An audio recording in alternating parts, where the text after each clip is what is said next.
All right, Cheetah, thank you. President Trump is expected to spend his last full day in office issuing a series of pardons. It's considered a presidential tradition, and they're often very controversial. Marcelino Benito connects the dots on the history. Presidential pardons are as old as the office itself, but the power to pardon has always come with controversy. Let's connect the dots. The idea of presidential pardons comes from the 1787 Constitutional Convention. That's when Alexander Hamilton, no, not that Alexander Hamilton, this Alexander Hamilton, suggested giving the president the power to pardon people who have committed crimes. It mirrors a similar power given to the British monarchy. Founding father George Mason was so concerned the president could use the power to pardon treasonous co-conspirators, he refused to sign the Constitution.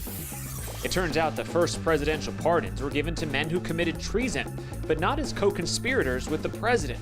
George Washington granted pardons to two men behind the 1794 Whiskey Rebellion. The rebellion was a response to a federal tax placed on alcohol. Washington pardoned the insurgents in the final days of his second term, citing the need to temper justice with mercy.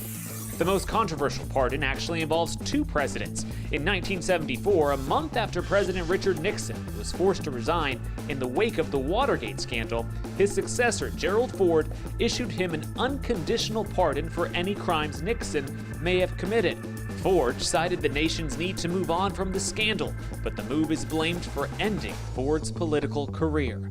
Connecting the dots, I'm Marcelino Benito for H-Town Rush. Marcelino, thank you. As for President Trump's pardons, he is not expected to pardon himself at this point. He's still facing a Senate impeachment trial.